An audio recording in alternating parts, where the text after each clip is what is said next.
welcome to another episode of Beside the Author with me, Renika, your host and narrator. I deep dive into the books alongside the actual author in an in-depth study so you as current or future readers can get a deeper understanding of the author's intended message.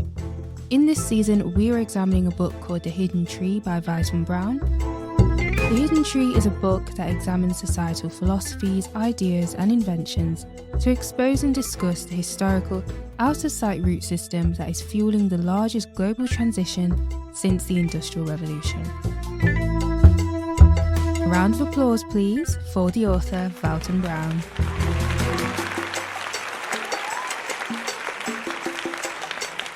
Hello Valton, hello again. Hello Renika, yes, as always, it's good to be on the show. Brilliant. So last week we discussed chapter 4, The Evangelist. We discussed the dawn of the religious movement that is shaping the new society. We then took a closer look at some of the evangelists and proponents of the eugenics movement. Yeah. Today we're going to be looking at chapter 5, The Hidden Tree. Any reader who has currently got the book, you might see that this is split into slightly different sections, but I'm going to call this chapter 5, and then the next section, we'll name it chapter 6. So without getting too much into how we're going to break up the next few episodes, let's dive straight into this one. Over to you, Valton, as always, for a brief overview of chapter 5, The Hidden Tree. Well, now it's getting interesting. Chapter 5 is really a sort of combination of everything that we've talked about or is mentioned in the book to date. So we have the delivery system, which is the seed of Darwinism. We have eugenics that springs out of that. We have the soil, where the language, the history that formed the environment that the delivery system of Darwinism could be sown in. That's all there. But now we're looking at the complete organic structure. We're focusing on all the elements that have grown out of that root system. So now we can begin to piece together some of the future elements that we're going to talk about.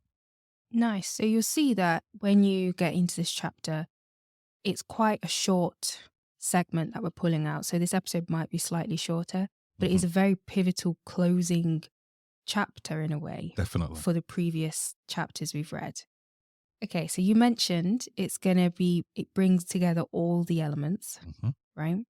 And at this point, we are finally introduced to the symbol or logo. Yes. That you could say is of the hidden tree. Yeah. As you know, every organization, and as I say in the book, every organization, every business has a way of identifying itself. And the logo is key to that. Yeah, because on page 86, you say every organization requires a means of identifying itself to an audience that may not be familiar with its product, purpose, or direction. This is usually in the form of imagery, which today we call a logo. A logo is an identifier, sometimes abstract, and other times obvious depending on the message the company or organization wants to convey. The eugenics movement is no different in this regard. What is the symbol then, Valton? Could you describe it for our readers or anyone who hasn't, even our listeners, should I say? Probably better for listeners because they haven't seen the symbol itself. Yeah. If you've not reached this part in the book, don't worry, and we're not going to give away all the detail. But the symbol that we have here is simply a tree. It looks like an old tree. It has a root system with words that are imprinted on it. And of course, it grows up into branches that spread out. Now, when we look at this symbol, there are key elements. First of all, the tree has a large stamp in its branches, which is eugenics. It's the word eugenics. Then we have either side of the tree trunk a statement when you put it together, which reads, eugenics is the self-direction of human evolution. So you could wrap that up in one word, self-determination. Okay. And then the root system has all sorts of different words placed in it, such as genetics. We have psychology, science, medicine, psychiatry, surgery. All these different social elements are mentioned in the root system. But then here's the thing that ties it all together. It's the phrase underneath, which is the phrase that I really use as a hook to explain the tree's purpose. And it says, like a tree, eugenic draws its materials from many sources and organizes them into an harmonious entity. Now, at first, that may not be clear, but what it's basically saying is it will use anything in order to grow, in order to fulfill self-determination for the human race. So this tree, if you wanted to sum it up, it's like the opposite to the tree of life in the garden. Okay, that's the way I see it. It's the opposite to it. Yeah, in page 87, you say this organic form with its mass of roots mimics the idea of the tree of life in a caricature like manner. This symbol really strikes you as a reader, especially if you read the Bible and you've read up to this point, because we always have this parallel between the tree in Genesis and this tree, which represents eugenics and Yeah, the movement going forward. yeah, and the tree is an important symbol in the Bible as well for all sorts of different reasons. So, with this symbol, how has this symbol influenced how the book was written? I've probably said before that because there were so many different elements to what was unfolding to me, the moment I saw the tree, it was like all the lights came on because I could see all of these different strands connecting in this organic form. And it said everything that needed to be said. So, in other words, it was like the founders of eugenics had created a logo that almost gave away the whole story. When you really delve into it, it gave away the purpose, it gave away how it grows, it gave away the methods it uses to grow. And so this tree then became really a focal point. And as the Holy Spirit began to reveal that to me, then you can only then follow the evidence. And the evidence just kept on cementing the fact that this tree is central to understanding this system or this philosophy. As you sometimes term the Yeah. religious movement. The religious movement. I mean, this is the epitome of humanism. It's all about me. It's all about the individual. There's nothing to do with God in this, really. Wherever you start in the root system, regardless of what it's labeled as, it will always end in self-determination. And in this chapter as well, there's a slight side note you could possibly term it as, where you bring in about Apostle Paul and his discussions with the philosophers of the time. So it was like Stoics and Epicureans. Epicureans. What was the message you were conveying to the readers at this point when you brought that in into this chapter? Yeah, I think sometimes when we, as Christians, certainly we read the Bible and we don't pick up on these points that are in there sometimes. And it's easy to look at Rabbi Paul and think, oh, yeah, he was an intelligent man, he was a Jewish man, and read his testimony, but miss the fact that he had to contend with people who considered the intelligence of human beings to be superior to anything else. So, this philosophy that we have today, where we see the movie industry drawing off Greek mythology, and then the intelligentsia who believe that they have superior knowledge today because they've gone through the universities and they've read the books and they've studied the philosophers. Well, Paul was right in the middle of this sort of environment. It wasn't any different in that sense. And he was contending with people who thought the same, which then reinforces the fact that this philosophy had been around for a very long time and it isn't new. So, Paul, for me, when you read his encounter and he came across these philosophers, as we do today, they were saying, we've never heard what this man's talking about before. So where's he getting this from? Oh, let's call a meeting so we can hear more from him. Yeah. But they really wanted to dismiss what Paul had to say because they thought what they had was superior because they spent all their time talking and theorizing about things to do with the mind, the soul, and all this sort of stuff, just because they'd moved away from the God of the Bible and thought their human intellect was capable of figuring out all the knotty things of being a person on planet Earth. And would you then say that this book, The Hidden Tree, is almost trying to as well stand in the midst of different philosophers and different thoughts that are taking place in previous times and present times Yeah. and going, have you thought of it It- from this view? When I look at the book now, I see that by default it does that because it touches on all sorts of different elements. And it is only an introduction to many of these different subjects. But because it is a tree, it is a focal point, the book draws the attention to the tree, but then exposes its character. So yes, it will touch on the sort of modern philosophers, the modern great thinkers that we have in our time, and it exposes that within its own subject matter. And it's not me that exposes it, it's the philosophers themselves. It's the people that can come up with these ideas and consider science and medicine to be at the cutting edge, and they've developed their own methods of doing things.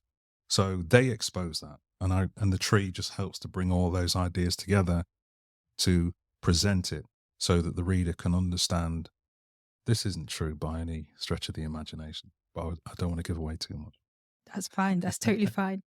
It was really interesting to listen to you then, because it almost mirrors in a way what you've written on page 88 from the scripture in Acts 17 that you were referring to, where Paul is saying your own poets have said, and you're saying in this book, your own philosophers themselves have said this and this and this about this movement or way of thinking and life.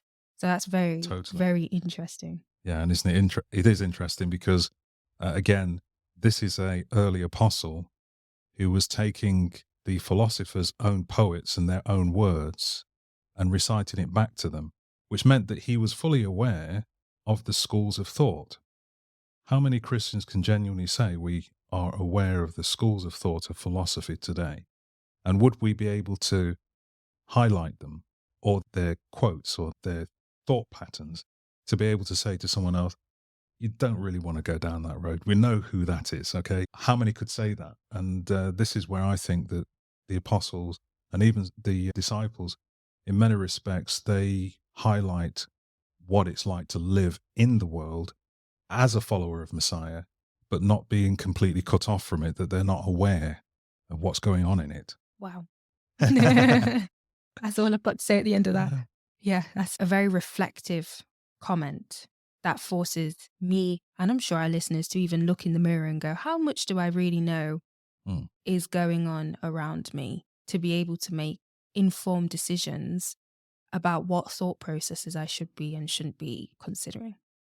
And also, if you're a student at university, you're going to be exposed to all kinds of worldviews.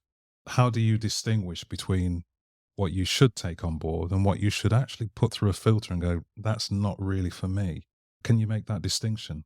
And this again is where the faith is very practical. It's very down to earth. We often talk about we need to pray for wisdom and discernment and God's insight in our lives so that we can walk a straight path.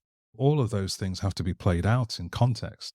If you're at university, you do require a spirit of wisdom. You do require God's wisdom to understand what's being said to you, and then discernment to distinguish between what you should take and actually what you should avoid.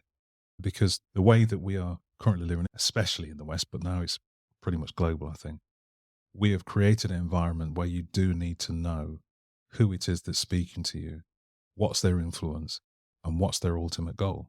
Well, thank you, Valton. Oh, you're welcome. That's for free, by the way. Okay, let's take another detour kind of element. This chapter takes a pause, I would probably say, to join the dots of the previous chapters. And it just summarizes everything. You use 3 points to summarize, but rather than just reading from the chapter, let's summarize together what journey we've gone through with the current chapters so far. Sure. This is going to test our memories, going to test our listeners' memories. Let's see. So we started with, right at the beginning, we've got the introduction, where you're just telling us a bit about the whole world and the way the philosophers have been informing how we see everything, right? Yeah, starting with the garden, starting right at the beginning. Adam and Eve. And then we've moved forward to Cain and Abel, which then became like a metaphor for the rest of the chapters. Yes. Which was the blood of Abel crying out from the soil, right? Mm-hmm. And the character of Cain, who was jealous of his brother, and that characteristic of wanting to be in the top dog that follows through from the very beginning, where the serpent deceived the first human beings and into pursuing something outside of God. And that continuation onto Cain, where he ultimately ended in murder. Yeah, and then that murder, which you've said, infiltrated the soil, say it in that way, became the soil which you described and connected to the heart and also slavery.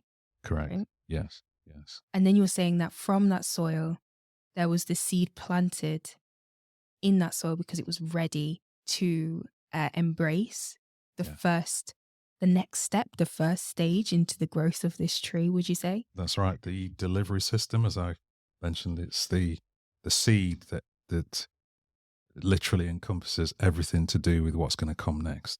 Seed of Darwinism, evolution, survival of the fittest, all those things wrapped up in this seed. And then that seed grew into social Darwinism. Mm-hmm. And from social Darwinism, we're starting to see that some of the ideas are being applied to humans. And we're then seeing it grow and start to break through the soil. And we are then met with Eugenics. Yep. Yes. Yeah. Francis Galton. And then we meet the evangelists of eugenics. Absolutely. Which was our most recent episode. Take a listen if you haven't listened already. It's very interesting, if I don't say so myself. But we then start to hear some of the perspectives of these evangelists. Yeah. And now we've seeing the actual symbol. Yes. It's no longer hidden, even though it's still, the hidden tree.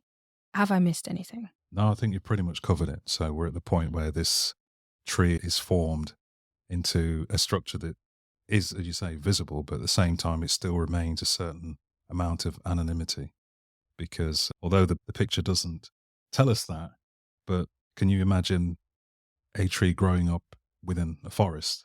Who's ever going to spot this new tree unless they were going looking for it? So we've got this tree that still maintains a certain degree of mystery, but it will be exposed for what it is. And so we've hit this point.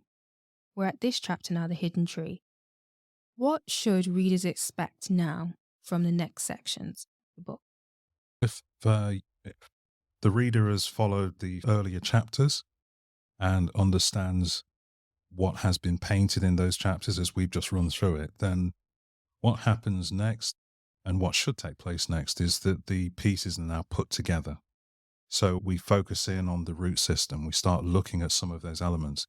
As I say, the book is an introduction to some of these things. So we'll see the word genetics.